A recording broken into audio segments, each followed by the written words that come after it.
acompañarnos en una velada más acá en Valija de Apócrifos. Esta noche con nuestro querido profesor, el doctor Liviu Rosenberg, que nos va a contar sobre la historia de Jerusalén y su significancia para tres religiones monoteístas. Me atrevo a pensar que nos va a compartir algunas ideas polémicas, no sé por qué, yo soy así. Antes de darle la palabra a Liviu, los próximos lunes, de hoy en 8, tendremos al rabino Isaac Sit desde México, Identidad fragmentada, sanando las heridas entre judaísmo y modernidad. El 22 de marzo, el profesor Marcos Pekel nos va a hablar sobre judíos en movimientos progresistas. El 29 de marzo, desde la Argentina, el juez Franco Fiumara nos va a contar por qué sí es posible juzgar al régimen iraní por cosas que conocemos. El 5 de abril hay que definir alguna actividad muy importante. El 12, Danny Boll nos va a hablar sobre Colombia y la persecución contra la Iglesia Evangélica Protestante. El 19 de abril, Ariel Gelblum es el director para Latinoamérica del Instituto Simón Wiesenthal y nos va a contar sobre la tarea, la labor que hacen ahí en esa famosa organización, a la casa de nazis ayer y hoy. Los espero a todos puntualitos, sabroso, y quienes quieran acompañarme con un buen whisky, bienvenido sea. Liviu, Contame. Cuéntenos usted a nosotros. Perfecto. Bueno, muy buenas noches a todos. Quiero agradecerles por permitirme entrar a sus hogares y estar con ustedes y compartir con ustedes unas ideas. La conferencia de hoy, sí, va a tocar temas controversiales. No es mi intención ofender ni insultar a nadie. Se los digo de una vez. Lo hago con amor, lo hago con convicción intelectual, pero sin intención de ofender. Yo sé que van a haber puntos que hay muchas personas, digamos, van a pasar saliva un poco con dificultad. Mis puntos de vista solamente reflejan lo que yo pienso, no reflejan Valija de Apócrifos, no refleja Jack, no refleja absolutamente a nadie más, sino solamente mi punto de vista y mi punto de vista en una manera muy apócrifa, o sea, tratando de tocar temas que, digamos, no son estándar o de temas que ustedes quizás no vayan a ver en medios comunes. Y de eso se trata Apócrifos, de presentar puntos de vista que no son comúnmente vistos. Entonces, bueno, voy a comenzar, voy a poner espero que hoy no tengamos visitas de hackers. Y preguntémosle a ciertas damas si quieren las visitas de los hackers. Estoy esperando la continuación. Sí, eso es, yo sé que Regina le quedó gustando eso. Voy. Bueno, ¿se ve bien? ¿El screen está bien? Divinamente. Perfecto, entonces vamos a tocar el tema de Jerusalén. Es muy difícil porque es un tema que, bueno, yo puedo dictar un curso de 1 año en una universidad sobre Jerusalén. Jerusalén, es más, se puede dictar hasta 2 años. Tiene tanto, abarca tanto. Entonces, ¿cómo comprimir tanta información en tan poquito tiempo? Entonces, lo que yo voy a hacer es, no hacer una clase de historia, porque pues qué aburrimiento, pero voy a tratar pero tengo que tocar la historia de Jerusalén, pero voy a tratar de hacerlo de una manera un poco apresurada para poder llegar a los puntos un poquito más de contención, más, que van a generar, como dice Jack, van a generar polémica. Entonces, vamos a concentrarnos obviamente en las 3 religiones, que son obviamente la religión judía, la religión musulmana y la religión cristiana, y qué vínculos tienen con Jerusalén. Obviamente, en el libro que yo escribí, Israel and the Palestinians, The Naked Truth, lamentablemente todavía no tengo la versión en español completa, explico mucho más sobre la historia de Israel y la historia del pueblo judío y su vínculo a Jerusalén. Entonces, empecemos. Los los judíos, nosotros como pueblo judío hemos estado viviendo constantemente en Jerusalén por 2 milenios. Jerusalén hoy por hoy tiene la población judía mayor de Israel. Hay gente que dice, no, pero Tel Aviv, bueno, Tel Aviv con las ciudades circundantes, bueno, sí puede tener más personas, pero Tel Aviv como ciudad y Jerusalén como ciudad, Jerusalén tiene la población judía mayor de todo Israel. También tiene la población ortodoxa más grande, la comunidad ultraortodoxa más grande en Israel y la mayor población árabe también. La conexión con nosotros empieza, bueno, obviamente empieza desde la Torá y empieza en el libro de Bereshit, con la historia de Abraham, cuando se menciona, la primera mención es cuando él se encuentra con Melquisedec, después de que había rescatado a su sobrino Lot. Hay un versículo que dice, en Jerusalén, Melquisedec ministraba a Abraham después de que el sobrino Lot y su familia habían sido capturados en una guerra. Entonces Melquisedec, rey de Salem, sacó pan y vino, fue sacerdote de Dios Altísimo y bendijo a Abraham, diciendo, bendito sea Abraham por Dios Altísimo, creador del cielo y la tierra, y alabado sea Dios Altísimo que entregó sus enemigos en tu mano. Entonces Abraham le dio una 10ª parte de todo. Y esa es la primera vez que vemos Melquisedec, rey de Salem. Pero ¿qué sabemos de Jerusalén arqueológicamente, históricamente? Hace 2500 años atrás, más o menos, fueron las primeras casas que fueron construidas en ese monte. En el 1813, antes de la era común, nace Abraham.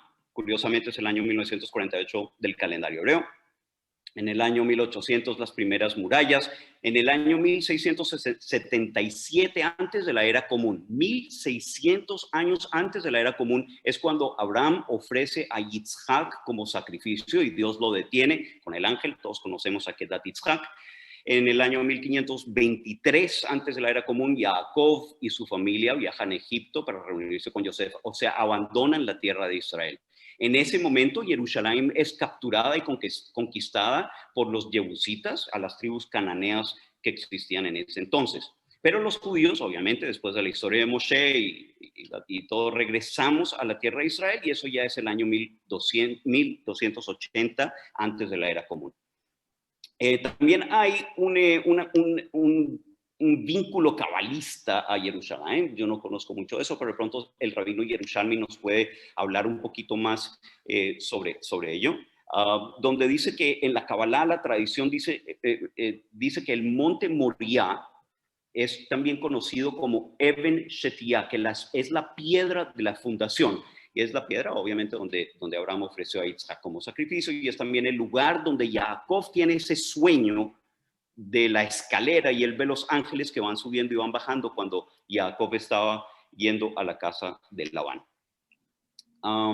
En fin, cuando el pueblo de Israel, después de la esclavitud en Egipto, después de los 40 años en el desierto, cuando regresamos a la tierra de Israel, por muchos años estuvimos sin un rey, sin un gobierno central. Eran las 12 tribus. Y sintieron todos que no había algo que los estaba unificando, que los estaba uniendo. Tener la Torá en común no era suficiente y pidieron un rey. Entonces conocen la historia, viene Samuel, elige a Shaul. Shaul cumple como rey, unifica a las tribus de Israel, pero Shaul falla, tiene una falla todos conocemos la historia, cuando no destruye lo que tenía que destruir, en fin, y el reino pasa a David. Shmuel él bendice, unge a David y lo convierte en el rey de Israel. Y David es quien conquista Jerusalén de los jebusitas, conquista Jerusalén más o menos en el año 1000 antes de la era común. Y David es quien trae el Mishkan que habíamos traído desde el desierto con las tablas rotas y con los otros artículos.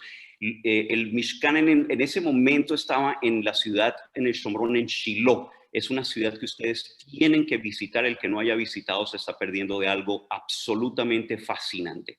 El Mishkan estaba en Shiloh. El rey David conquista Jerusalén, lo trae a Jerusalén. Obviamente que la meta y la misión del rey David era construir el templo para Kadosh Baruj Hu, pero Hashem no le permite, porque, bueno, todos conocemos el pecado que cometió David, y por ello termina siendo la construcción del Beit HaMikdash, termina en manos de su hijo, el rey Shlomo.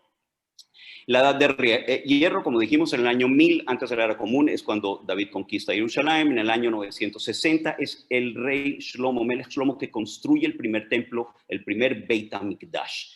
En el año 721 antes de la era común, los asirios conquistan, hay luchas. En el año 901 el Sanedrín asedia Jerusalén. Y tenemos esas guerras, empiezan las guerras por Jerusalén y, desde esos años, desde temprano.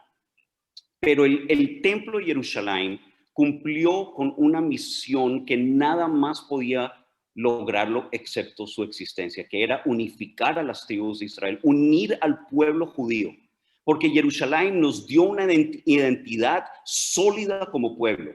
No era suficiente tener la Torá, una ideología espiritual religiosa, pero Jerusalén fue el corazón del pueblo judío, desde ese momento hasta el sol de hoy. Los judíos no estamos completos sin Jerusalén, es nuestro corazón, es el centro, digamos, de nuestra nacionalidad, de sentirnos nosotros pueblo. En el año 586, ustedes recuerdan la historia, tenemos el exilio de Babel, el exilio de Babilonia, el templo es destruido, el primer templo es destruido y pasamos muchos años. Pero incluso está ese verso famoso que todos conocemos, que incluso lo convirtieron en canción, by the rivers of Babylon, where I wept, I cried for Zion. Nuestro deseo en el exilio era volver a Jerusalén, volver a tener esa conexión con ese lugar, que para nosotros es un lugar tan importante y tan sagrado.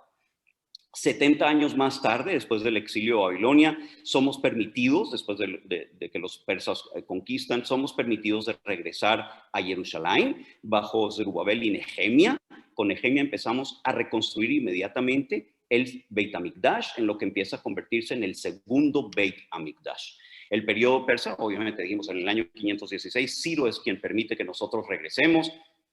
En el año 517 inmediatamente empezamos la reconstrucción del Beit HaMikdash y empiezan los periodos que nosotros conocemos, periodos de dificultad, digamos, cuando entran e invaden los Alejandro Magno, el imperio griego, los helenistas, entran y conquistan Judea y Jerusalén.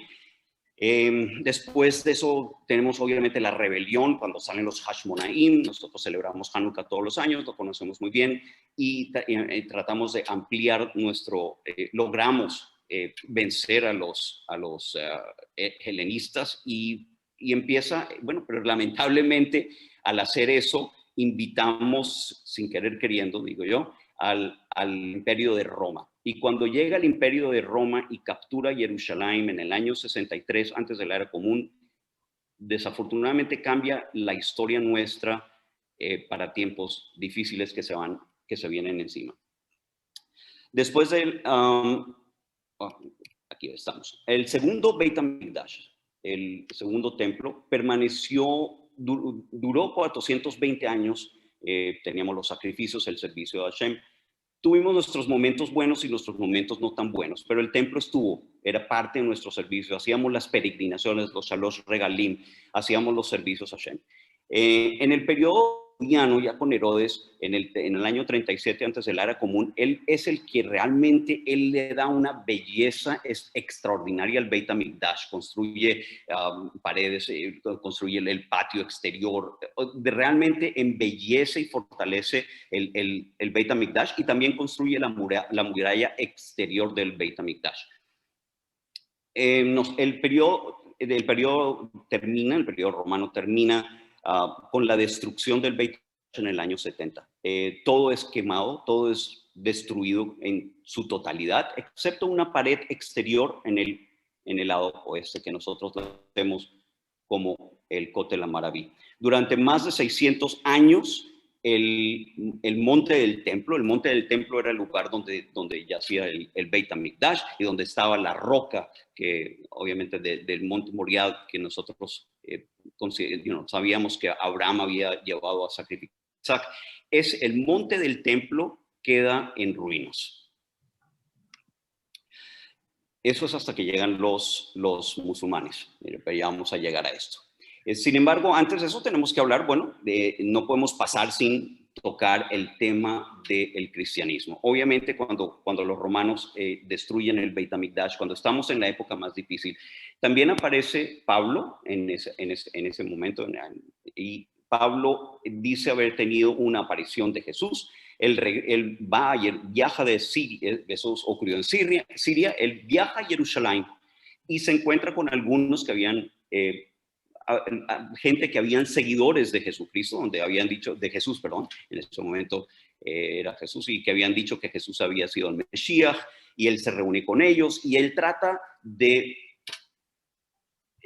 convencer al resto del pueblo judío de que Jesús había sido el Mesías que nosotros habíamos esperado. Los judíos lo rechazan sus ideas.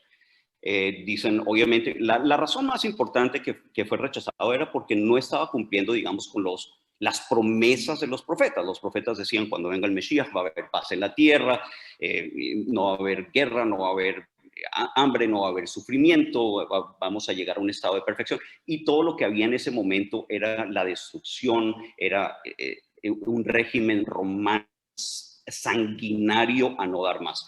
Entonces, Pablo, él reúne a sus seguidores y él se marcha a Grecia y empieza a tratar de convencer al pueblo griego sobre el judaísmo, sobre el monoteísmo, a enseñarle el monoteísmo a un pueblo griego que había sido idólatra toda su vida, toda su existencia.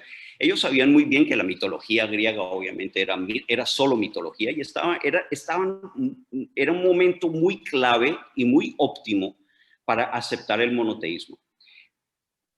Pablo se concentra un poco más en la vida de Jesús y Jesús como Mesías, que en esparcir, digamos, la ley de la Torá y en esparcir las enseñanzas de la Torá en sí. Y ahí es cuando más o menos tenemos una ruptura con esos judíos, los primeros judíos que estaban, se puede decir, cristianos. La palabra Cristo es una palabra griega que quiere decir ungido. Entonces, Pablo presenta a Jesús como Jesús el ungido, Jesús el Mesías. Entonces, de ahí tenemos Jesús Cristo o Cristos. Y los griegos no están muy abiertos a recibir, digamos, las pautas alágicas, las leyes judías. Y Pablo decide, él empieza a concentrarse más en la creencia en Jesús como un Mesías que en la halajá y en la Torá misma. No quiero entrar en ciertos detalles que pronto pueden ser un poco incómodos, pero los cristianos básicamente rompen sus lazos con el pueblo judío al descartar la halajá. Ellos básicamente dicen, ya no es importante Shabbat, ya no es importante el Kashrut, ya no es importante la Nidá, y no es importante el rabinato, no es importante escuchar las enseñanzas de la Mishnah, de los rabinos, etcétera, etcétera. Para ellos empiezan a concentrarse mucho más en el personaje de Jesús como Mesías, que hay que creer en él, que él es la salvación, que él es la persona que va a salvar a la humanidad.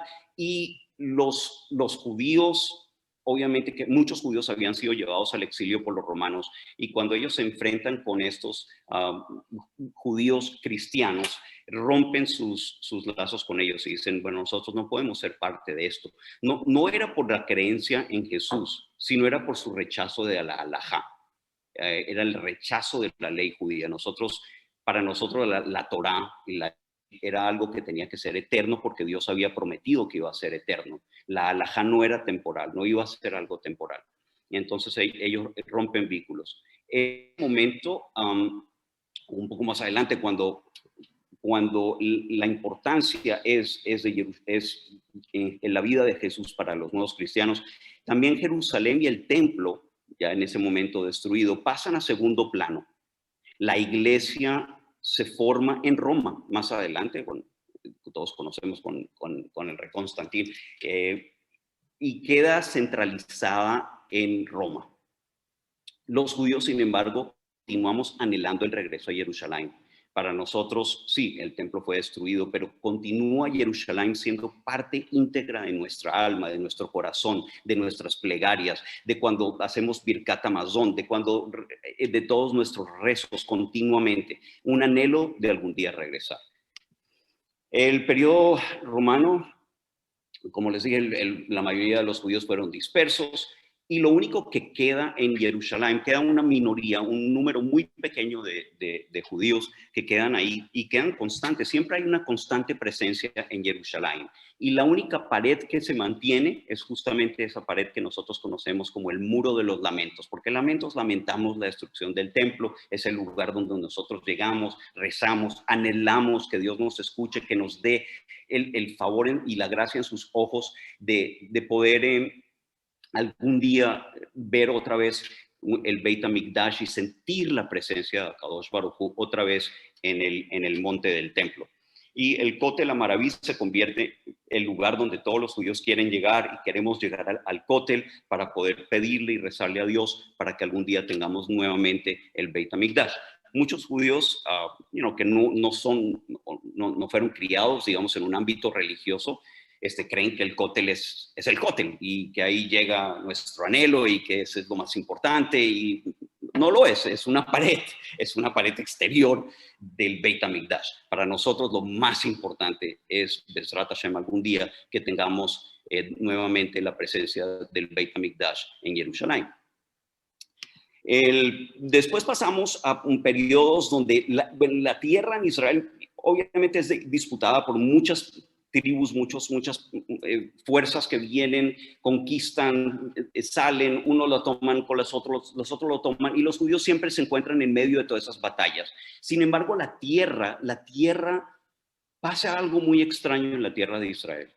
Deja de producir. Era una tierra impresionantemente fértil y de repente se convierte la mitad de Israel en desierto, la parte del norte en pantano, y la tierra deja de producir. Entonces era muy difícil para un gobierno, para un ejército, para los conquistadores de establecerse en Israel, porque pues alimentar un ejército, desayuno, almuerzo y comida, o sea, si la tierra no está produciendo, ¿de dónde?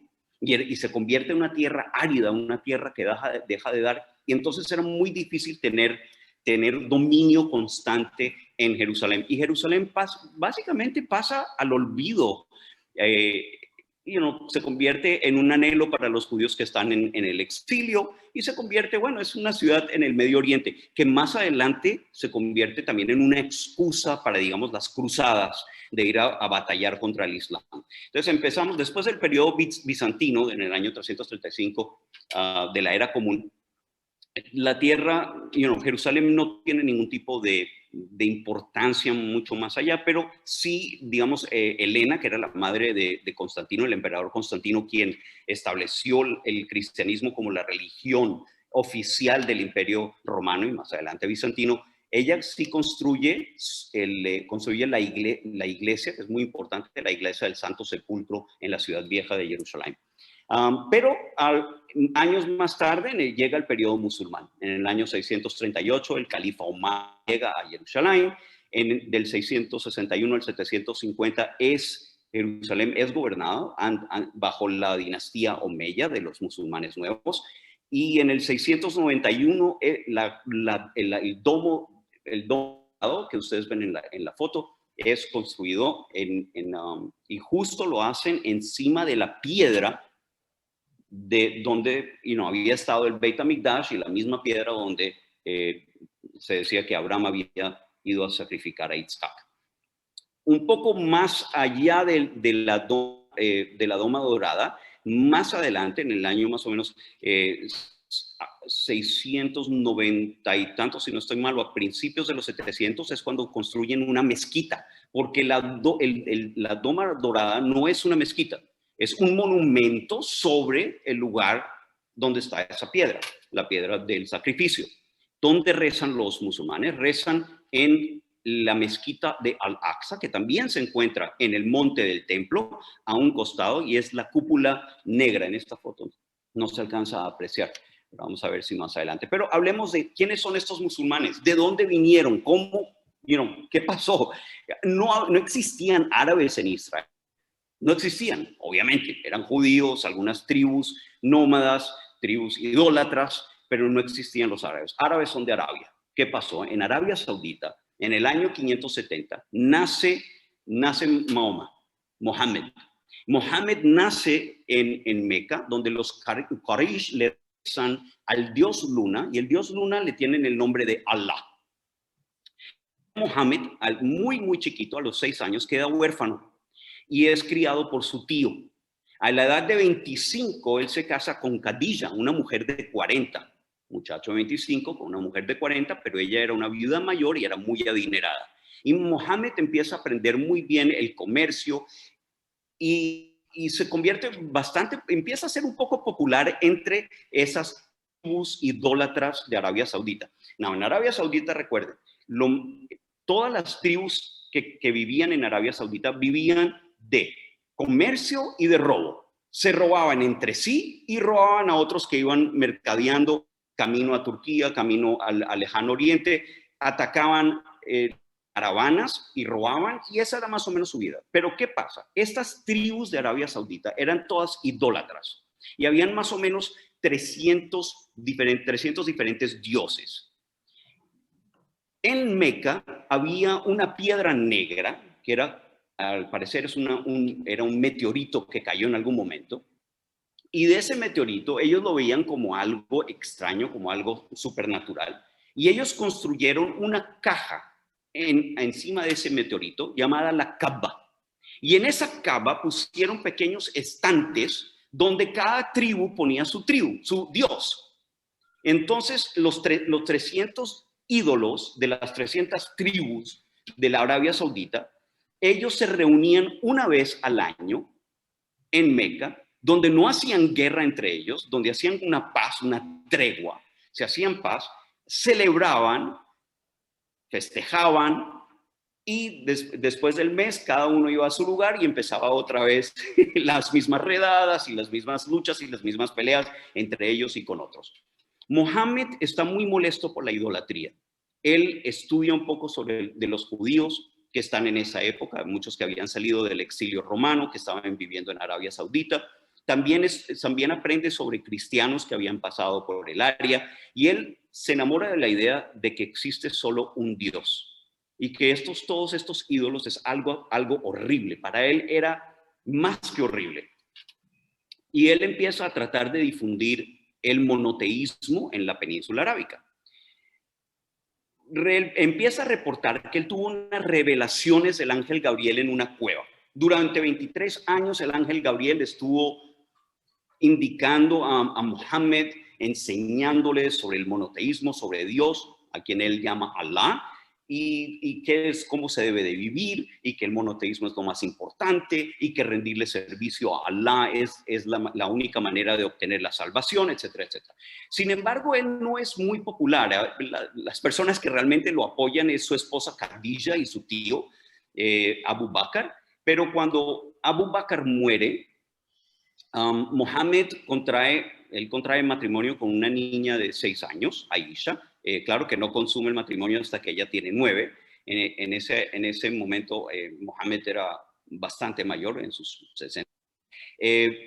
Mohammed, él empieza a ganar popularidad con algunos creyentes, y él dice, bueno, vamos a acabar con la idolatría. Él viaja a Meca, hace algo que lo llaman la Hijra, que era como una peregrinación de Meca a Medina, y él declara, este es el primer año del Islam, a mí lo que me enseñó el ángel Gabriel lo vamos a compilar todo y vamos a crear el libro. Este libro es el Corán, donde ustedes van a aprender cómo se debe de vivir, de qué se trata de la vida, de qué se trata este mundo, etcétera, etcétera. Empieza él ataca, por ejemplo, caravanas en la Meca, expulsa a los judíos de Canuca. ¿Por qué empieza a expulsar a los judíos? Porque los judíos no quieren convertirse, que él llama el Islam, la religión nueva. Los judíos dicen, no, nosotros somos judíos, no nos vamos a convertir.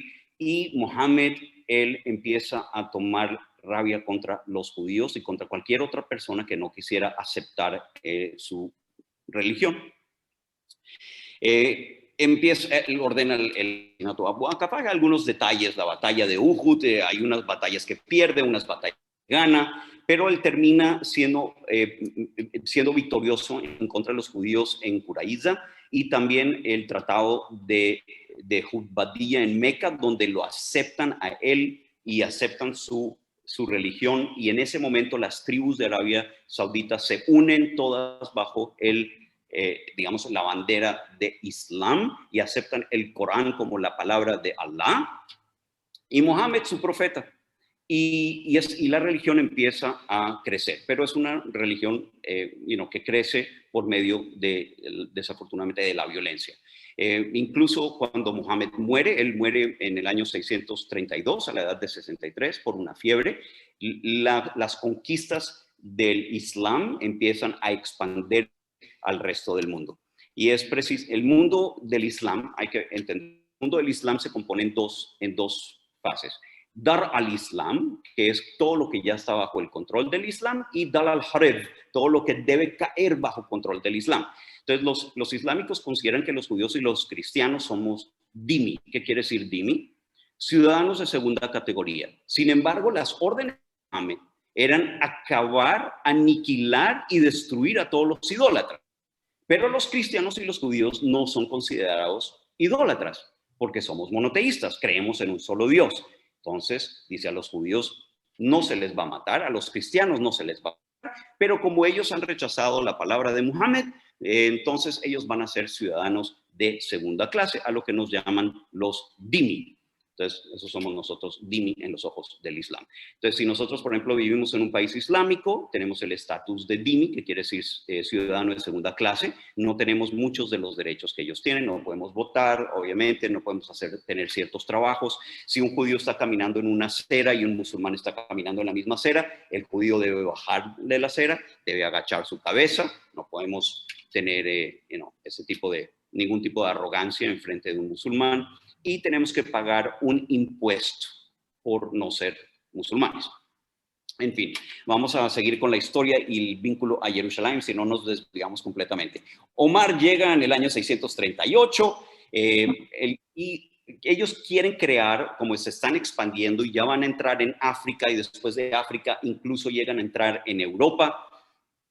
El Islam, ellos quieren contraer un vínculo también con la tierra de Israel. Ellos dicen, bueno, un momento, Mohammed dijo que la religión judía era sagrada, que la religión cristiana era sagrada, pero que obviamente que el Islam es la tercera fase, la versión más sagrada de todas. Pero ¿cómo construir ese vínculo con la tierra de Israel? Dicen, Omar dice, bueno, Mohammed tuvo un sueño, está aquí en el Corán, donde él tiene un sueño que él viaja en un caballo que tiene cara de mujer y tiene cola de pavo real, y con ese caballo él viaja al Aqsa, a la mezquita de más allá, y de ahí él asciende al cielo. Y eso es un sueño que lo relatan en el Corán. Y dice que Al-Aqsa, ¿dónde era esa Al-Aqsa, la mezquita del más allá? Que se refiere a Jerusalén. Y él edifica ahí el domo de la roca. También está la historia, ahorita vamos a verla un poquito más adelante, sobre, crean otro vínculo diciendo que la roca donde Abraham sacrificó a Isaac no era exactamente así. Y ahorita vamos a llegar a ese pequeño punto de contención. En el año 710 es cuando se construye la mezquita, Al-Aqsa, la cúpula negra. Sin embargo, hasta el sol de hoy, cuando es hora del rezo y suena el llamado al rezo en Jerusalén, el que haya estado en Jerusalén lo ha escuchado, es cuando se escuchan por los autoparlantes, Allahu Akbar, y entonces todos los musulmanes saben que ya se acerca la hora del rezo. Cuando ellos, incluso los que suben a Harabait, al templo del monte, le dan la espalda al lugar del templo, le dan la espalda al lugar sagrado judío, porque ellos tienen que enfocarse y mirar. No importa dónde esté un musulmán, ellos miran a la Meca, así como nosotros los judíos, siempre que rezamos, tratamos de averiguar primero, ok, ¿dónde está Jerusalén? Y nosotros miramos a Jerusalén, porque Jerusalén para nosotros es nuestro centro. Para los musulmanes es Meca. Sin embargo, tratan de mantener un vínculo, también un reclamo se puede decir así, sobre Jerusalén. A Jerusalén le llaman Al-Quds, y quiere decir lugar sagrado. Y bueno, aquí vamos a entrar un poquito más en detalle. Entonces, Jerusalén no se menciona jamás en el Corán. En la Biblia, en el Tanaj nuestro, se menciona más de 500 veces, pero en el Corán no aparece nunca, excepto por ese sueño. y habíamos hablado que era un viaje nocturno, que Mohammed se monta en ese caballo con alas y va a la mezquita del más allá.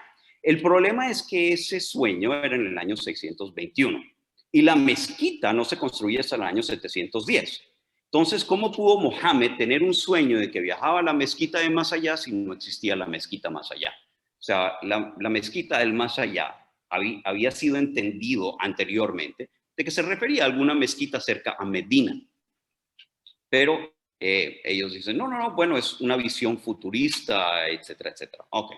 Y ahí empieza la contención de que también Jerusalén es importante para los musulmanes, pero en realidad no había tenido importancia hasta ese momento y, en fin, un poco más de... Otro problema grande que existe en el Islam, en el mundo islámico, es que empiezan a tener una actitud bélica contra el pueblo judío y contra los cristianos también. Hoy por hoy, o sea, las masacres más grandes que están ocurriendo no son contra judíos, sino son contra los cristianos, especialmente en lugares como Nigeria. Los musulmanes están acabando, matando hombres, mujeres y niños de manera incontrolable.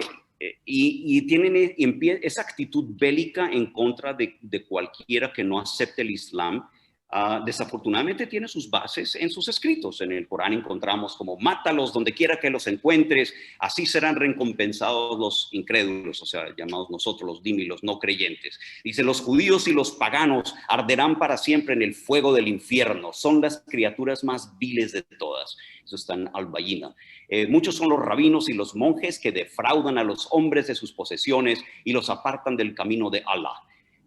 Descubrirás que los más implacables del hombre en su enemistad con los pecadores son los judíos. Los judíos han pervertido la escritura y olvidado gran parte lo que se les encomendó. Alguna vez los encontrarás engañosos. Alá es el enemigo de los incrédulos. Y bueno, tienen otros versos donde se le puede golpear a las mujeres, pero en fin, eso poquito menos relevante. Entonces, políticamente, los musulmanes jamás se han definido sobre Jerusalén. Cada vez escuchan diferentes reclamos y dicen, bueno, por ejemplo, Sheikh Raed Salah, el movimiento islámico, dice que el movimiento sionista inventó de que había habido un templo de Salomón y que es toda una mentira. O sea, estamos hablando del líder del movimiento islámico de Israel, diciendo que nunca hubo un templo. Yasser Arafat, el que se inventó el pueblo palestino, cualquiera que entregue así sea un milímetro de Jerusalén no es ni árabe ni musulmán. O sea, y existe hasta hoy la prohibición de cualquier árabe en todo Israel de vender su casa o su tierra a un judío, a un no musulmán. Si se les descubre, sus vidas corren peligro. El mufti, Ikrema Sabri, mufti de Jerusalén, también dijo, nunca hubo un templo en Al-Aqsa, no hay prueba de que hubo algún templo porque Alá es justo y nunca aceptaría que Al-Aqsa estuviera en un lugar donde hubo otros antes de él. O sea, unas cosas que son, o sea, más allá de lo absurdo. Y nos han escuchado reclamos, ustedes han visto en las noticias, cada vez que hay una Navidad o hay una Pascua, Jesús era palestino, o sea, cosas que van más allá. Ellos tratan de destruir primero nuestra historia y de crear vínculos con Israel donde no existen.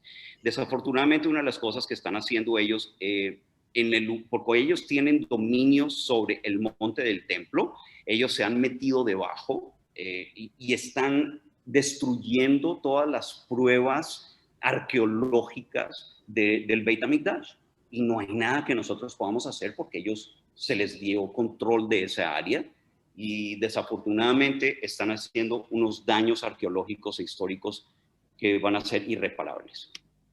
Bueno, hay otra contención donde dicen, un momento, Ibrahim en árabe, él no sacrificó a Isaac, él ofreció de sacrificio a Ismael. O sea, esto era algo que yo jamás había escuchado en mi vida, se los confieso. O sea, cuando yo llegué a Israel y empecé a enseñar en la Universidad de Bar-Ilan, me tocó enseñar en un college en el norte de Israel, en Akko. Y estaba dando una clase y tenía un examen para el jueves. Y me acuerdo que 3 muchachas árabes, religiosas, musulmanas, se me acercaron después de clase y me dijeron, profesor, qué pena con usted, pero es que el jueves tenemos una fiesta religiosa y no vamos a poder venir para el examen. Y yo miré el calendario que me había dado la Universidad de Barilán y no existía ninguna fiesta ese jueves. Y le dije, perdón, pero ¿qué fiesta es? Y me dice la niña, es Hag al-Qurban. Hag al-Qurban, Hag al-Qurban, la fiesta del sacrificio. Le dije, explícame, ¿qué es esta fiesta Hag al-Qurban del sacrificio? Me dice, sí, es cuando Ibrahim fue a ofrecer a Ismael como sacrificio. Le dije, un momento, pero la historia dice que Abraham fue a ofrecer a Isaac, no a Ismael. Y traté de averiguar cómo llegaron a esto. Es impresionante, pero aquí va. Nosotros, cuando yo estuve mirando el texto, y dije, ¿sabe qué? Yo voy a mirar el texto un momentico para estar seguro. Vamos, ¿cómo es el texto que está en nuestra Torá? El texto de nuestra Torá, escrito más de 3.500 años atrás, se menciona el nombre de Isaac 5 veces, donde Dios le dice, Abraham, toma a tu hijo, a tu único, a quien amas, a Isaac. Y se fue Abraham junto con su hijo Isaac, y fueron juntos. Y Isaac habló con su papá Abraham y le dijo, y todo, cuando hay 5 menciones para que no exista ninguna duda alguna de que el que estaba llevando a Abraham a sacrificar era su Isaac. Entonces la historia de Al-Queda, cuando nosotros la leemos, parece muy repetitiva, pero era como si, o sea, obviamente como que Hashem sabía de que más adelante de pronto iban a haber otros que iban a decir, no se trataba del hijo Isaac, sino se trataba de Ismael. No puede ser más clara la historia de Akedat Isaac que de la manera que está escrita nuestra. Sin embargo, la manera que está escrita en el Corán es muy diferente, es muy corto el relato, y no aparece el nombre de Ismael en ningún lado. No aparece. Dice que sí, que Ibrahim fue a sacrificar a su hijo y tal, pero al final sí dice algo. Y le dimos buenas nuevas de Isaac, un profeta entre los justos, y bendecimos a él Isaac, pero entre sus descendientes está el hacedor del bien y claramente injusto para sí mismo. De pronto está el nombre de Isaac al puro final, pero sin embargo dicen que no, que la historia es sobre Ismael. Y hay controversia entre ellos. Encontré una página donde habla, una página en uno de los websites más importantes que hablan sobre el Islam y tratan de enseñar el Islam a la humanidad, etc. Y muestran que sí, existen 5 menciones de Isaac, no existe ninguna mención de otro muchacho, 38 personas dicen que sí, que la historia era de Isaac, 28 dicen que no, Mohammed se refería a Ismael, en fin, hay contenciones, no sé cómo pueden llegar a contenciones, porque el plagiarism, la plagiaridad, si así se dice en español, me disculpan. Dime. Plagio. El plagio es absolutamente, desvergonzado. Anyway, empezamos ya, termina esa parte y empieza Jerusalén, como había dicho, es una ciudad que quedó muy devastada, incluso con la mezquita, incluso con el domo de la roca, la tierra de Israel era árida, no daba fruto, prácticamente era de poca importancia. Y empiezan los periodos de las cruzadas, cuando llegan los primeros cruzados a capturar Jerusalén. ¿Por qué llegaron? Porque habían escuchado que los musulmanes no estaban dejando que los cristianos tuvieran libertad de religión y libertad de expresión en Jerusalén, pero en realidad las cruzadas europeas, aquí entre nosotros y entre historiadores, los que saben, la excusa religiosa era solo una excusa. En realidad las cruzadas eran, porque Europa estaba en problemas y ellos eran su manera, era de ir y invadir, conquistar y obtener riquezas, principalmente de Constantinopla, que Constantinopla estaba teniendo relaciones comerciales muy, muy importantes y realmente estaban acumulando riquezas y bueno, había que aprovechar y hacer las batallas. Más adelante tenemos el periodo Ayurveda en el año 1229 hasta 1244 y después siguen los mamelucos, también llegan y entran en Jerusalén, pero y ellos hacen mucho daño en las paredes de Jerusalén, casi no hay personas ya viviendo ahí, realmente la ciudad está en ruinas. ¿Hasta qué? Hasta el Imperio Otomano. Cuando llega el Imperio Suleimán el Magnífico, llega a Jerusalén, él sí empieza otra vez a reconstruir. Primero, reconstruir obviamente los lugares sagrados para el Islam, pero también permite que los judíos, mientras no construyan una sinagoga por encima más alta de una mezquita, hagan las cosas a bajo nivel, bien tranquilitos. Les dio cierta libertad al pueblo judío también para poder tener nuestras congregaciones. También a los cristianos se les permite, pero también otra vez con ciertas restricciones. El periodo otomano dura cientos de años, de 1516 hasta la Primera Guerra Mundial, cuando la pierden en 1917. ¿Por qué pierden? Porque ustedes recuerdan la historia, el Imperio Otomano se alía con Alemania y su sueño es de expandir y dominar. Pero tanto Alemania como el Imperio Otomano pierden la guerra y los británicos y los franceses se toman la gran mayoría de las tierras de los otomanos y entre esas cae el Medio Oriente. Francia toma lo que es Siria y Líbano. Inglaterra toma lo que es hoy día es Israel y Jordania. En esa tierra era la tierra que llamaban Palestina, que los romanos habían nombrado Palestina. Y empieza el periodo británico. Bueno, en el periodo del mandato británico, termina con la independencia del Estado de Israel. En 1948, Ben Gurión declara la independencia del Estado de Israel. Fue un viernes por la tarde. Mismo viernes por la noche, Egipto bombardea Tel Aviv y empieza la guerra de independencia. Y nosotros, como pueblo judío, como Israel, perdemos un montón de territorio en Israel. Perdimos todo lo que es Ramat Golán, se lo perdimos a Siria, perdimos todo Gaza a Egipto, perdimos Judea, Samaria a Jordania y perdimos la mitad de Jerusalén. Pero la mitad más importante, toda la ciudad antigua de Jerusalén, la perdimos, y todo el este de Jerusalén lo perdimos a los jordanos. Los jordanos duran en control del 48 hasta el 67. Los jordanos no aceptan de ninguna manera que ni judíos ni cristianos tengan el derecho de tener su libertad religiosa en Jerusalén, en la ciudad vieja de Jerusalén, de ninguna manera. Es más, utilizan las lápidas del Monte Sion, del Mount of Olives, del cementerio más importante judío, las usan como urinales, empiezan a construir carreteras con las lápidas, no cuidan para nada ningún lugar sagrado, ni judío, ni cristiano, una cosa atroz lo que hicieron ellos, y tuvieron control por casi 20 años. Finalmente, aquí hay una frase, para que no vayan así que yo aquí alguien, Yitzhak Rabin, decía, solo hay un Jerusalén. Desde nuestra perspectiva, Jerusalén no hay cómo comprometerse.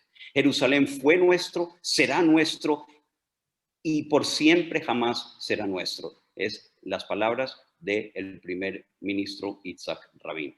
Nosotros reconquistamos Jerusalén. Ustedes recuerdan estas famosas imágenes. La primera imagen a mano izquierda tenemos al Rav Goren cuando está tocando el shofar. La segunda imagen, los soldados en el Kotel. La tercera es soldados también en el mismo monte del templo donde Motagur grita esas famosas palabras: Har Abait Beyadenu, Har Abait Beyadenu. El monte del templo está en nuestras manos, el monte del templo está en nuestras manos. Y quiero leerles algo, permítanme. Yo sé que estoy un poquito sobre el tiempo, pero quisiera leerles algo que es bonito, es algo así. Fue el día inolvidable, majestuoso. Esto es 1967 cuando recuperamos a Jerusalén. El glorioso de junio del 67 cuando los soldados judíos atravesamos las murallas de la ciudad vieja de Jerusalén, redimiendo, reclamando, liberando las calles y callejones antiguos, corriendo hacia el muro, escalando, y luego las electrizantes palabras del comandante Motagur: Harabait Beyadenu, Harabait Beyadenu. No había corazón judío que no latiera con un sentido de momento histórico divino. No había una columna judía tan recta y orgullosa después de 2 milenios de estar descúbito supino que no temblara una sensación de asombro. No hubo un judío, aunque el más extremo de los no creyentes, que en ese momento no vio a Dios. Nosotros siempre hemos tenido un vínculo con Jerusalén y haber llegado en 1967 a Har HaBayit después de 2000 años es algo inexplicable. Está la historia famosa de Napoleón Bonaparte, no sé si recuerdan, hay una leyenda que dice que Napoleón en su época él estaba en las calles de París y él está pasando por una sinagoga y escucha lamentos, escucha que están como llorando, que algo está pasando, y entra a la sinagoga y los judíos están sentados en el piso con cenizas y están leyendo el libro de Eija, porque era Tisha B'Av, el día que recordamos la destrucción del Beit HaMikdash, y rezaban Eija y lloraban por el Beit HaMikdash, y Napoleón les pregunta, ¿qué les pasa? ¿Qué les pasa? Y ellos dicen, no, estamos llorando por la destrucción del templo. Y Napoleón dice, no, hombres, ¿qué les pasa? Tranquilos, yo tengo informantes muy reliable, ellos saben que no está pasando absolutamente nada ahorita en Jerusalén. Y lo quedan mirando y le dicen, no, estamos llorando porque destruyeron el templo hace 1500 años atrás, los romanos. Y Napoleón dice, ¿y todavía lo están llorando? Y ellos dicen, sí, dice, un pueblo que llora a su Jerusalén por 1500 años está destinado a volverlo a ver. Alguna historia, una leyenda muy bonita. Anyway, los árabes, en el momento que nosotros subimos a Har HaBayit, los árabes huyen, están corriendo, pero la historia cambia.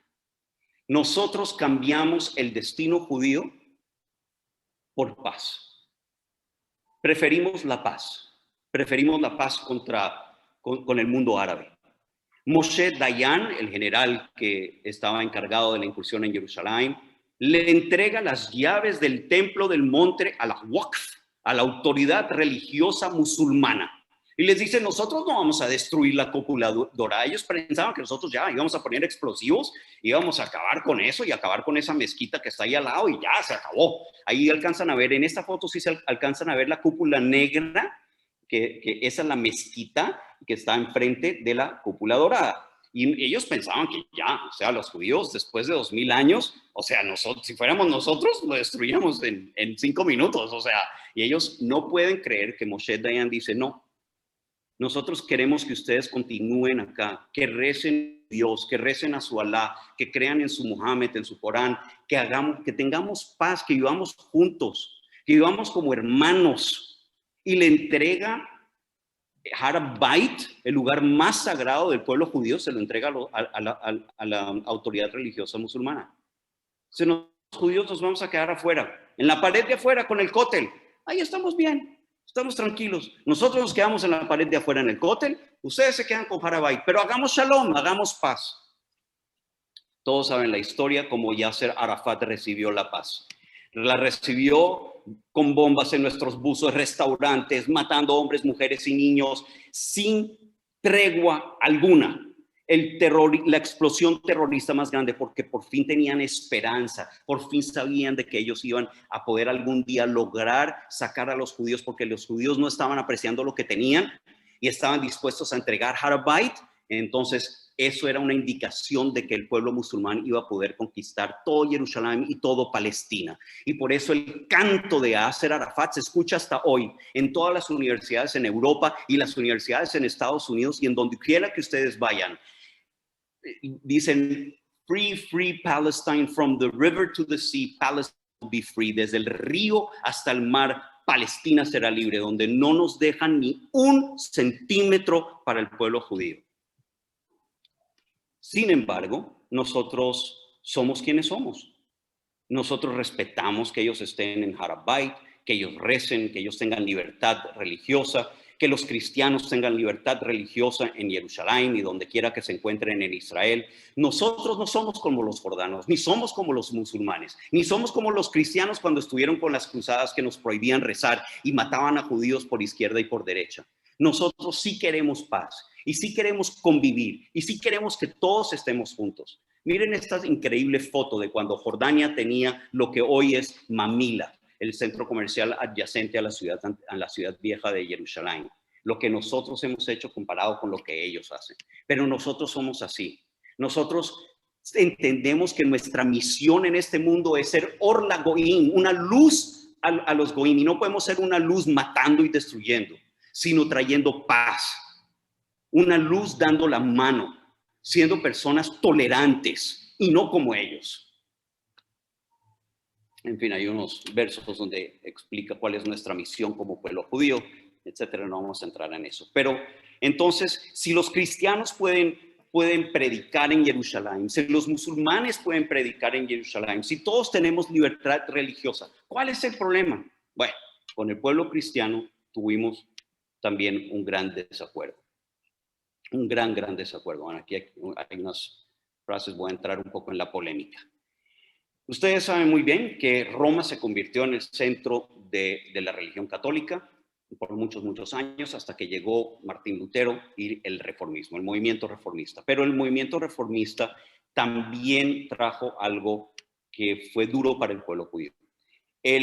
Tanto la religión católica como los primeros reformistas cristianos que se despegaron de los cristianos, ellos creían, o muchos adoptaron lo que se llama la teología del reemplazo. ¿Qué quiere decir la teología del reemplazo?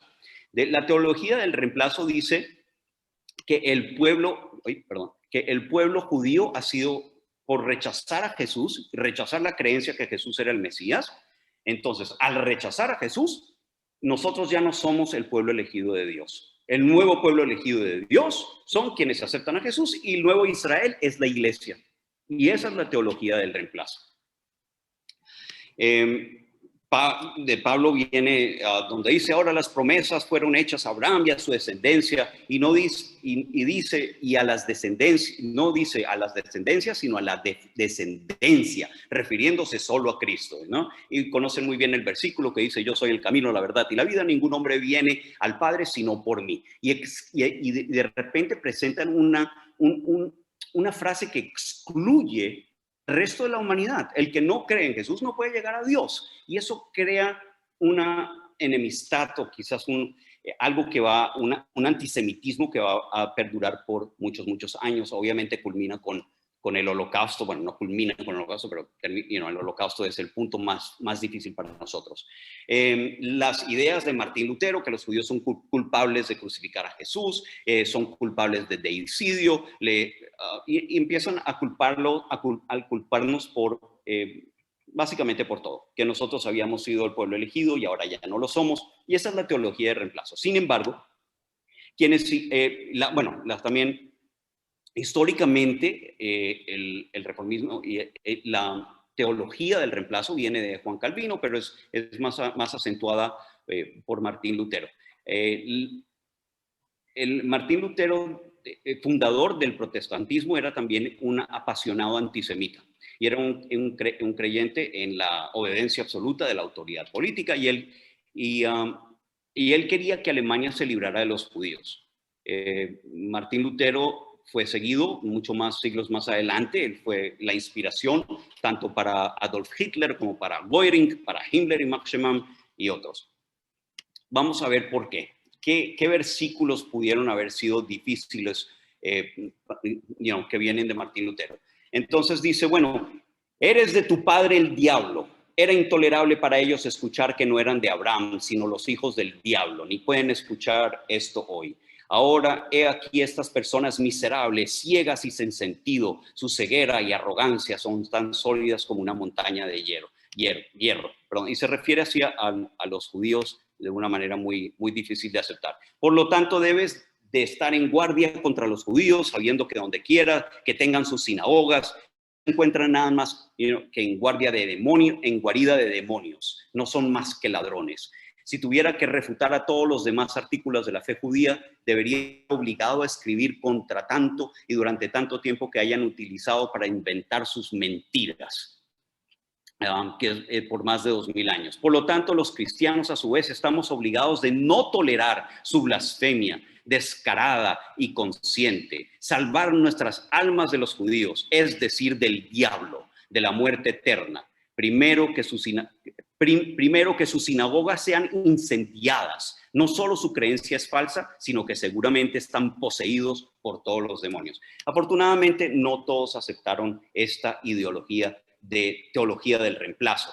los cristianos empezaron a ver los escritos, la Biblia, la Torá, el Tanaj, y rechazaron esta teología, muchos de los cristianos, no todos. Hay algunas ramas cristianas que todavía se adhieren un poquito a la teología del reemplazo, pero ya no es tan popular. En mi opinión, la Iglesia Católica aún tiene esa creencia, por eso esa animosidad entre la religión católica y los judíos, y es difícil llegar a esa aceptación o tolerancia mutua, porque nosotros no somos ya el pueblo elegido. Sin embargo, muchos de los cristianos, especialmente los movimientos evangélicos, dije, no, la palabra de Dios es eterna. Si Dios escogió al pueblo judío, es porque el pueblo judío es el pueblo elegido de Dios, y como Dios dice que es para siempre, es así. Y aceptan al pueblo judío como el pueblo elegido de Dios, y aceptan a Israel, y quieren a Israel, y son nuestros grandes amigos hoy por hoy.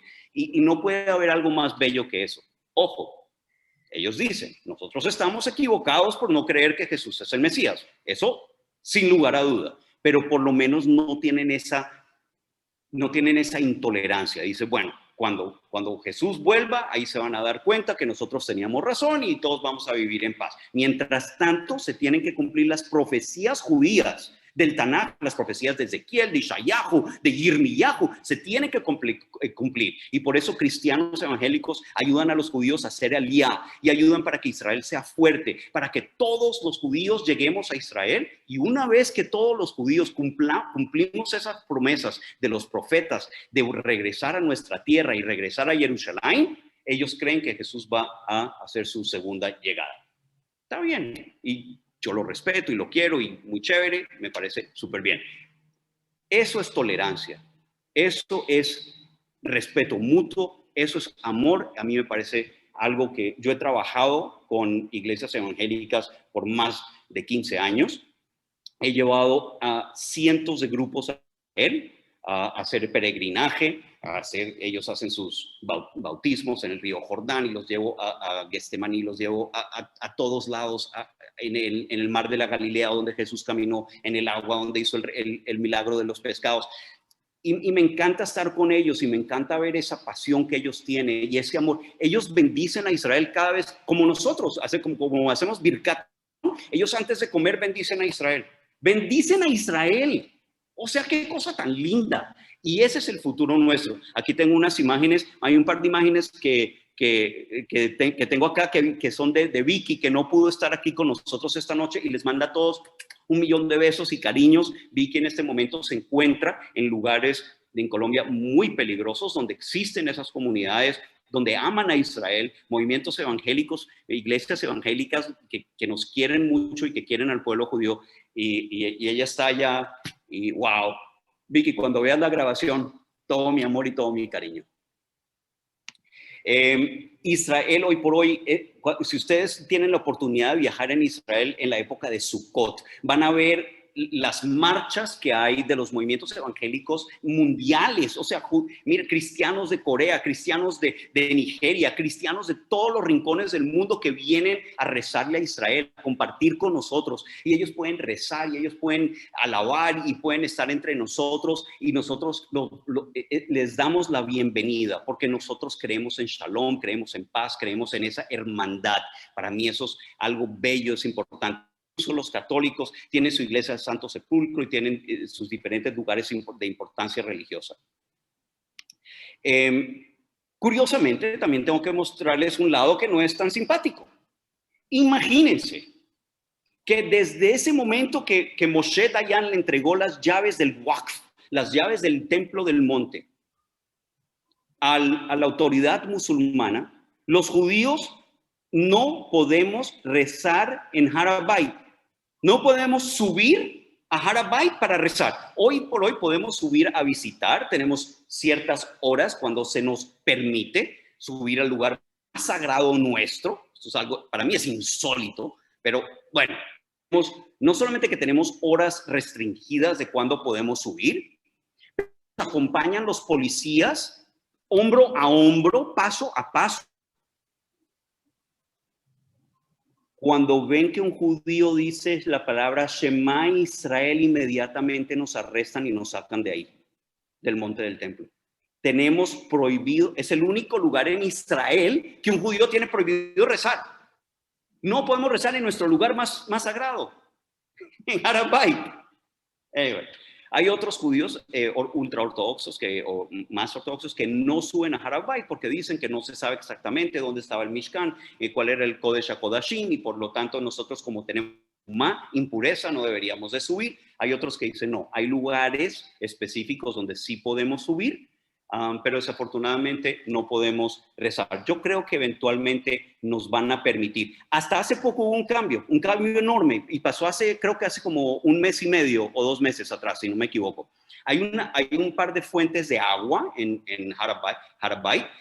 Son importantes porque ustedes saben el calor tan increíble que hace en Israel. Y los judíos no estaban permitidos de tomar agua de esas fuentes de agua. Era solo para musulmanes. Es como en Arabia Saudita. Si un judío está caminando bueno, en Arabia Saudita no puede caminar un judío, pero digamos en otro país musulmán hay un judío caminando en el mercado y llega a tocar una manzana, esa manzana es impura. Ya ningún musulmán la puede comer. Nosotros en Har HaBayit no podíamos tomar agua de esa. Por fin pasaron la ley que si los judíos podemos tomar, y hace poquito ya podemos tomar agua, tenemos que ponerla en un botellón y del botellón a la boca podemos tomar agua, fuente de agua. Pero yo creo que eventualmente vamos a poder rezar, o por lo menos decir el Shema Israel estando en Har HaBayit. Una noticia que salió precisamente ahora reciente, dice que los saudíes salen contra el Templo del Monte y dicen que cómo así que los musulmanes, no importa dónde se encuentren, tienen que rezar mirando a la Meca, que cómo así que van a mirar a Har HaBayit o a la Doma de la Roca. Eso no existe.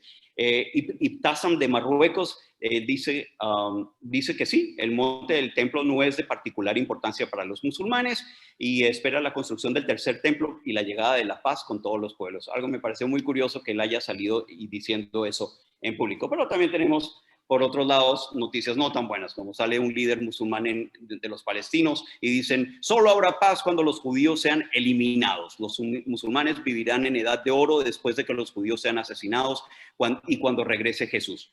Un imam musulmán hablando del regreso de Jesús, pero mientras destruyan a los judíos, all is good. En fin, estamos haciendo movimientos hacia la paz. Sé que hay terrorismo. Hay persecución cristiana de los musulmanes en países africanos, en países de Asia, del Medio Oriente, en Afganistán, en otros lugares donde los cristianos son masacrados y nadie dice nada. Las Naciones Unidas se la pasan condenando a Israel por cargos absolutamente absurdos, pero yo creo que estamos en buen camino.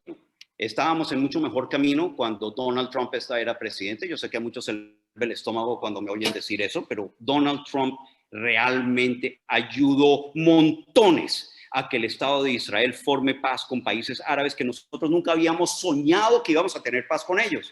La paz que hicimos con Egipto nos costó todo el Sinaí, nos costó tecnología, nos costó de todo, de un brazo a torcer casi hasta la fractura.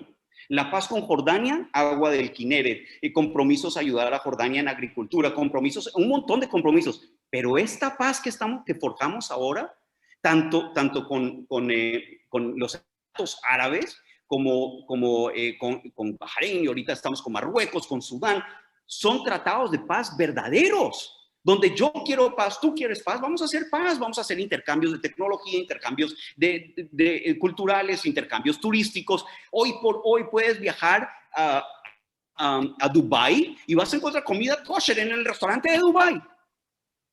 Baruch Hashem, es algo increíble, es algo divino, es algo bello. Eso no quiere decir que yo esté de acuerdo en hacer un tratado de paz con los palestinos, personas que quieren nuestra destrucción y nuestra muerte. No, absolutamente no. Entonces, la paz es esto. Paz es hacer paz con nuestros vecinos. Y estamos haciendo unos logros increíbles. Estamos cada vez haciendo vínculos más cercanos, tanto con los cristianos como los musulmanes. Tenemos vínculos con los movimientos de LGTB, perdón, no me sé las letras. Y estamos, bueno, ahorita estamos de verdad tratando de establecer una paz más formal con Sudán, un país que obviamente tenía movimientos terroristas anti-israelíes impresionantes. Una noticia que salió hace poco, una delegación de oftalmólogos israelíes llegó a Azerbaiyán para tratar a más de 600. Estamos ya haciendo tratados de paz con Bosnia, con Azerbaiyán, con otros países musulmanes, algo que no habíamos pensado antes del presidente Donald Trump. Bueno, me superpasé de la hora, pero yo podría seguir hablando por horas sobre Jerusalén y sobre todos estos temas, pero voy a cortar ahora porque muchos de ustedes, incluyendo mi esposa, tienen que ir a dormir porque tenemos que madrugar para trabajar. Entonces, hasta aquí llega mi presentación. Puedes seguir, yo tengo todo el día por delante. Tiene todo el día por delante. Muy bien. Excelente, gracias. Gracias, fabuloso, Livio. Fabuloso. Súper. Gracias, pero quiero oír a alguien que me diga, no estoy de acuerdo con tal, o, vamos a abrir un poquito la polémica. Muy buena presentación. Ay, gracias, Menas. Excelente, Magnífico. Gracias, Mariana, de corazón. Excelente, ¿verdad, Livio? Usted sabe que soy fan tuyo. Mejor dicho, no me tengo que acostar todavía si seguís hablando. Divina, No, ¿verdad? Sí, sí. De película estuvo tu conferencia. Lo felicito. Yo esperaba que fuera así de buena, ¿sabes? Yo sí esperaba, yo dije, voy a meter porque pues no me puede dejar por fuera. Bueno, tengo el presentimiento que vamos a empezar con la polémica. Vamos, Ida, todo tuyo. No, pues no hay polémica, al contrario. Es que me encanta oírte hablar con la pasión que tú hablas. Que si tengo alguna duda, tú me llegas a convencer. Es que te nace. Siempre apasionado. ¿Comenzamos con la polémica? De verdad que sí, te felicito.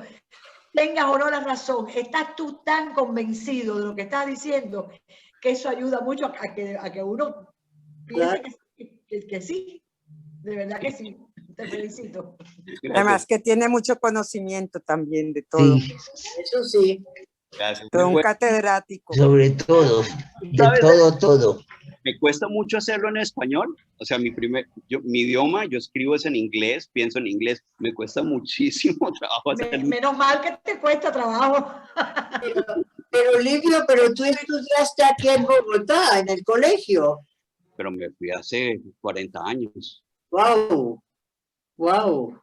Y viví en But that's the only thing ¿Cuántos años viviste en Israel? spoke in the school. There you go. It was English, We right? only spoke English. That's it. It was only English. Right, teacher. of course. And then in Israel, you taught English. I just wanted to share one story. I thought you said it was going to be polemica, but no, just to share one story that que conocimos a un señor quien hizo aliyah desde Chile cuando tenía 19 años, llegó a Israel y estaba en la guerra de los 6 días, se llama Hanoch, y después de que tomaron el cóctel, el rabino, ¿cómo se llamaba el rabino? ¿Gorin? Shlomo Gorin. En el que se quedó en el cóctel, Shlomo Gorin, y el que subió a Shlomo Gorin. Ok. Y el rabino pidió a Hanoch, porque Hanoch fue el que explotó la puerta de Sion para entrar por ese lado, porque Moshe Dayan y para los fotógrafos entraron por Lionsgate, pero explotaron la puerta de Sion y llegaron, y el rabino le pidió, get all the explosives that you can, consigue todos los explosivos que puedes. Y él lo hizo y estaba listo y nunca supo nada más porque el rabino quería explotar el domo de la roca y Moshe Dayan lo vetó. Y if there was a time to do it, that was the time. Pero bueno, yo sé que como tenemos amigos viviendo en Ofra, al norte de Jerusalén, pues también hubo un complot de algunos de los settlers de Ofra de ir a explotar el domo no me acuerdo qué año, tal vez en los 80. Y obviamente, pues el gobierno los cogió y yo creo que mejor no explotarlo en este momento. Yo creo que, pues, algunos rabinos han dicho que si Dios manda un terremoto, bueno, vamos a ver cómo resulta que pueden construir el Bet HaMikdash, pero it's getting more interesting all the time. Yes, it is. Absolutely. Pero si pasa un terremoto, le van a echar la culpa a los judíos. Claro. Ah, sí, de verdad Que que lo sí. hicieron. Venga, le hago una pregunta, Livio. Le hago una pregunta extensiva al rabino Yerushalmi, a meterle un poco de polémica. Hay un detallito de historia que no me cuadra, que no me deja dormir tranquilo con Jerusalén. Si ese fue el lugar en que comenzó el mundo, el lugar de Akedat Yitzhak, el sueño, tantas cosas que pudieron haber pasado ahí, no debió ser evidente en el Éxodo y en la historia de Yoshua cuando se conquista la tierra prometida, que hubiésemos tenido un mandamiento que diga y vayan y construyan un templo ahí en Jerusalén donde pasó todo eso. O sea, nosotros entramos a la tierra prometida sin una brújula exacta de hacer, exacta no, ninguna brújula de tener una capital, ninguna brújula de construir un templo, y pasaron 3 siglos hasta que Salomón lo hizo. Eso a mí me deja un poquito dubitativo, para ser elegante. Mientras que por el otro lado, los samaritanos en su texto sí son mucho más explícitos. Ellos en sus 10 mandamientos no tienen el primero de la identidad de Dios, porque no es un mandamiento, sino apenas un acto de fe. Y como 10º mandamiento, tienen que, cuando entren a la tierra prometida, tendrán que construir un santuario, no un templo, sino un santuario para sacrificios en la cima del monte Gerizim. Eso me parece como histórica y antropológicamente más entendible, que existiera ese norte desde el principio. Entonces la pregunta es ¿por qué nosotros llegamos a la tierra prometida y no tuvimos instrucciones de llegar a Jerusalén y hacer nada ahí? Y pasaron 300 años hasta que David se inspiró. La respuesta que yo conozco fue la respuesta de un rabino muy controversial, mi Rab, que era el Rab Meir Kahana, y el Rab Kahana, él explicaba lo siguiente. Él decía que Hashem sabía muy bien que nuestra misión al entrar, después de los 40 años del desierto, era entrar a Israel, pero conquistar toda la tierra. Toda la tierra. Y si él hubiera designado desde antes de que Jerusalén iba a ser el corazón y el centro, hubiera habido celos y hubiera habido contención entre las tribus. Hubieran dicho, ¿por qué esta tribu está tomando el lugar que va a ser sagrado y por qué mi tribu no? ¿Por qué Benjamín sí o por qué Judá sí? Pues, ¿cómo así? ¿Por qué Gad no? ¿Y por qué Naftalí? ¿Yo por qué me voy a ir tan lejos? ¿Y usted por qué me va a dar un pedazo de tierra en el otro extremo? Y hubieran habido argumentos y peleas, y hubiera habido celos, y hubiera habido contención. Recuerda que el establecimiento de Jerusalén, el centro, fue... ¿Quién está hablando allá? Que no deja escuchar. Fue el rey David. Espérese un momento, Lidio, espérese un momentito. Están hablando y no dejan escuchar. Délele. Entonces, el establecimiento de Jerusalén como corazón del pueblo de Israel lo hizo el rey David, no como tribu, sino como el rey de todo Israel. Entonces ya no había ese problema. y ya por muchos años ya habían estado, por cientos de años, ya habían estado en la tierra de Israel conquistando las diferentes tierras, los diferentes lugares para poder formar ese país, para poder formar ese reino de Israel que más adelante fue el rey David que conquistó Jerusalén y su hijo que construye el Beit HaMikdash. Y sin embargo, al construirlo, él le dice, todos tienen que venir, no importa dónde estén viviendo, 3 veces al año vienen y Jerusalén es de ustedes. Es de ustedes, es de todos, es de todo el pueblo judío.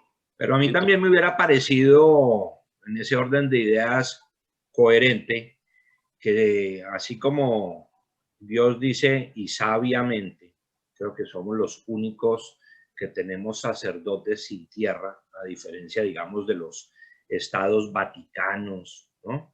Los levitas no tuvieron asignado una parcela en la tierra prometida, eso es sabio.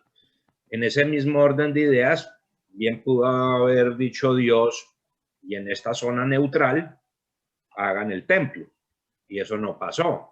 Y el templo no fue construido en zona neutral, sino, como decían, Lelutier, se construyó en pleno centro de Caracas, ¿no? Eso se construyó en pleno centro de Judá. Si me permites, la tierra nunca Jackie, 3000 años después la tierra no se ha conquistado completamente, jamás. Jackie, si me permites, te voy a complementar lo que Livio muy bien dijo y aprovecho la oportunidad. Extraordinario, Livio, lo que has resumido la historia de tantos siglos en 1 hora y cuarto. De verdad, eso habla muy bien de tu conocimiento y sobre todo de tu talento para poder de alguna manera decir lo más importante sin olvidar detalles de tanta historia espectacular y maravillosa que tiene el pueblo de Israel. Bueno, voy a complementar un poquito lo que dijo Livio. Las fuentes son muy claras. Como muy bien dijo Livio, en toda la Torá no está escrito el lugar donde Dios iba a construir el Beit HaMikdash, pero dijo siempre, Bamakom asher yifchar Hashem, en el lugar que será escogido por Dios. ¿Ok? Ese lugar que fue escogido por Dios, el Midrash Rabbah y el Talmud lo traen de una manera interesante.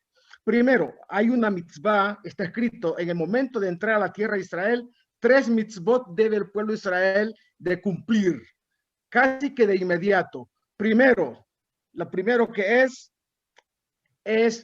construir Bet HaBechirá, construir el templo. Se llama en el lenguaje del Talmud Bet HaBechirá y en el lenguaje también de la Torah oral Bet HaBechirá. Esa es la primera mitzvah. Segundo, nombrar un rey. Nombrar un rey es prácticamente una mitzvah que era necesaria y tenía que ser lo antes posible. ¿Sabes cuánto tiempo duró hasta que se construyó, bueno, el Mishkan y después se construyó el templo? ¿Y cuánto tiempo duró para que se nombrara un rey? Y tercero, destruir la simiente de Amalek. ¿Ok? Pero lo más importante para entender esto fue lo que dice el Midrash Rabbah, Bereshit Rabbah, dice que cuando la gente que vivía en la tierra de Israel en la época de Abraham, supieron que el pueblo de Israel, la descendencia de Abraham, iba a estar allá. Y los Yebuzim eran los jebusitas, comillas, hicieron un pacto con Abraham y le dijo, nuestro territorio, por favor, no lo vayan a conquistar con las armas. Abraham firmó ese compromiso que posteriormente el rey David en el año 1000, antes de la era común, cuando estableció a Jerusalén como el lugar de su reinado, porque sabía, lo que llamamos Torah Shebealpé, sabía que iba a ser en ese lugar. David el rey, y ahí está consignado en el Tanaj, en los 2 lugares, Divrei Hayamim y antes que eso, en Melahim Aleph. Está escrito que el rey David pidió a todas las tribus del pueblo de Israel donar 50 monedas, Hamishim Shekalim, 50 monedas del Shekel HaKodesh, para que en todos y cada uno de los miembros del pueblo de Israel, representados por sus tribus, pudieran comprar la tierra donde se iba a construir el templo, dice el Tanaj, por 600 monedas de plata. Eso hace que cada tribu diera 50 monedas de plata. Por un lado, se cumplió lo que Abraham había hecho, concertado un pacto con los Yebuzim, y por otro lado, el rey David sabía que el lugar sagrado donde iba a estar el Bet HaMikdash no podía ser conquistado por las armas porque debería de evitarse el derramamiento de sangre. Eso dice Midrash Rabbah. Entonces, con respecto a eso, había una tradición exacta que fue el rey David, que en su momento quería construir el templo ahí. El profeta Natán le dijo, no, Akadosh Baruj Hu dice que tus manos están llenas de sangre por todas las guerras, Milhamot Hashem, que hizo el rey David.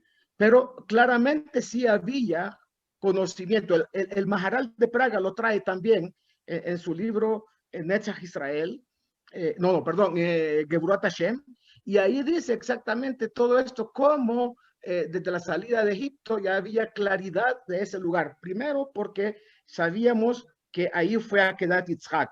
Segundo, porque sabíamos que a Jacob Avinu había llamado ese lugar Bet-El. Emze Keim Bet Hashem Veshar Hashamayim. Este lugar no es sino la casa de Dios y la puerta del cielo. Es el mismo lugar donde la tradición claramente dice que llegó Jacob a Luz. Así se llamaba el lugar. Luz en el lenguaje de los cananeos significa la eternidad, lo eterno. El lugar de lo eterno, allá va a ser construido el Bet HaMikdash. Toda la información recolectada, ¿sí?, converge justamente a que ese lugar iba a ser donde está lo que se llama Har HaMoriah.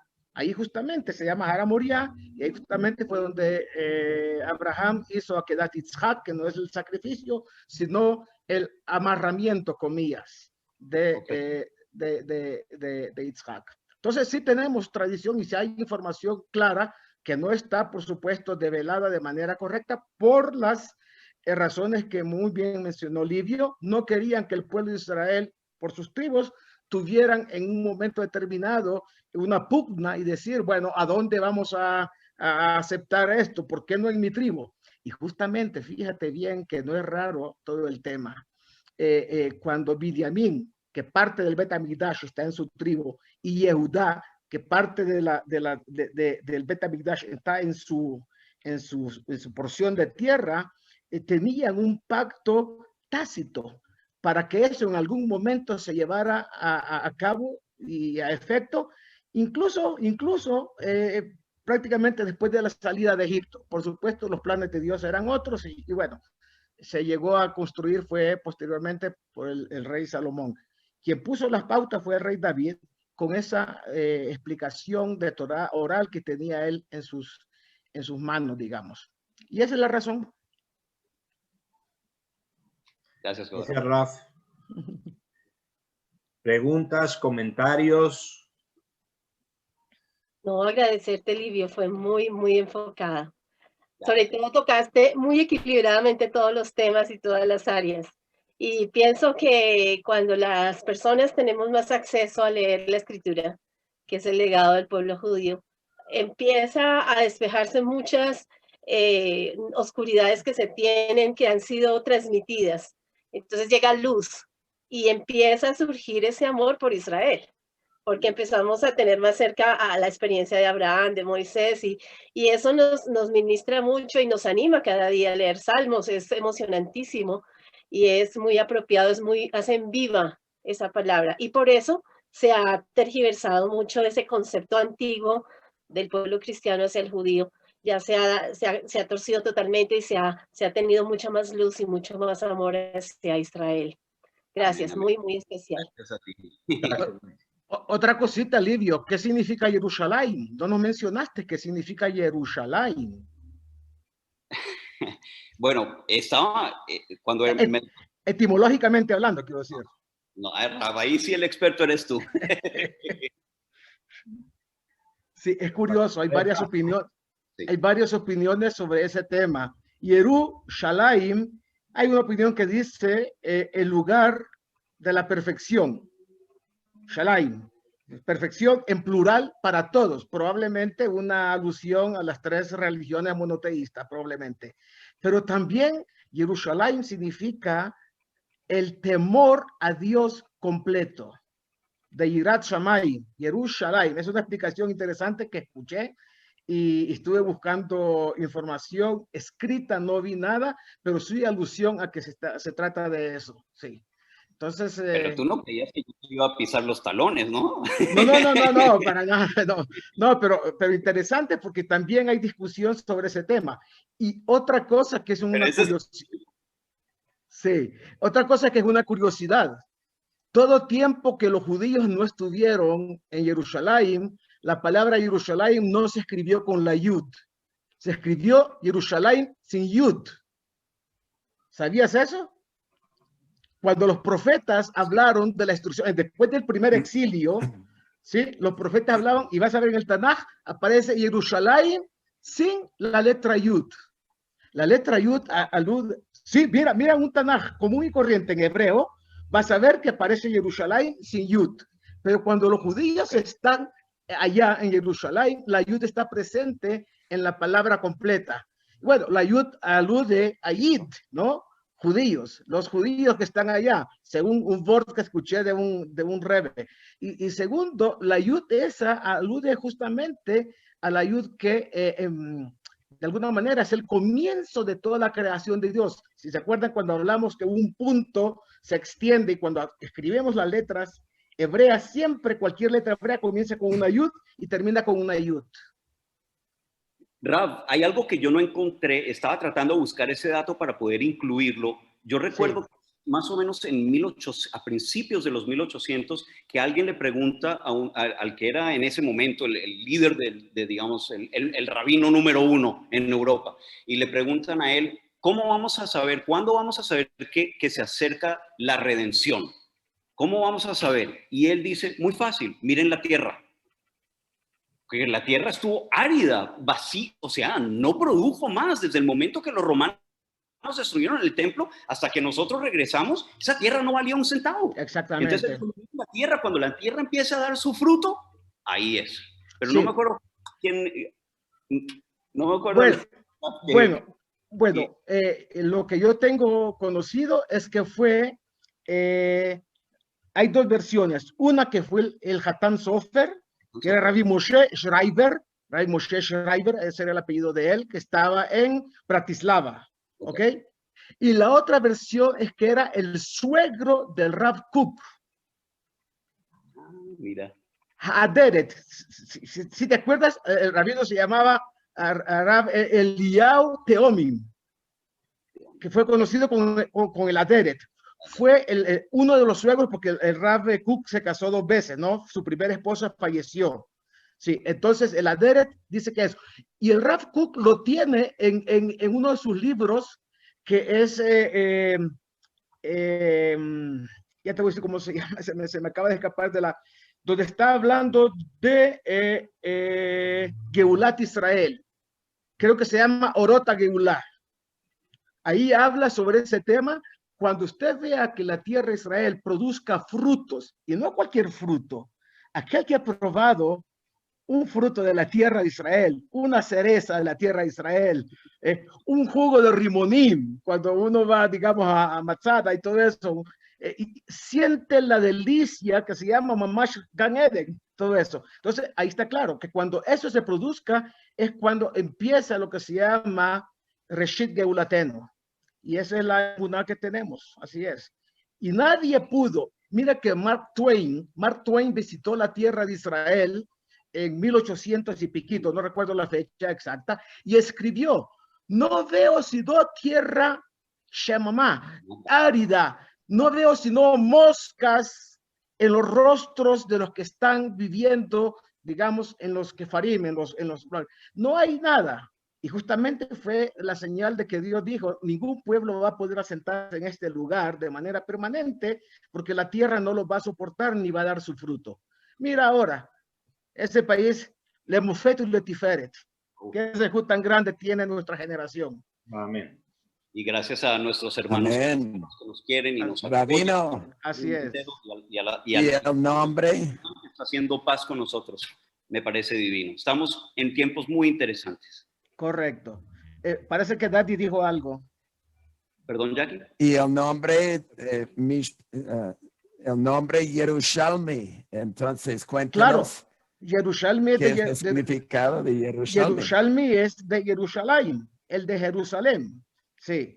Yerushalmi, bueno, originalmente el apellido era Jerusalimsky, pero bueno, uno haciendo alía a Israel, lo que tiene que hacer inmediatamente es retornar a su raíz como tiene que ser.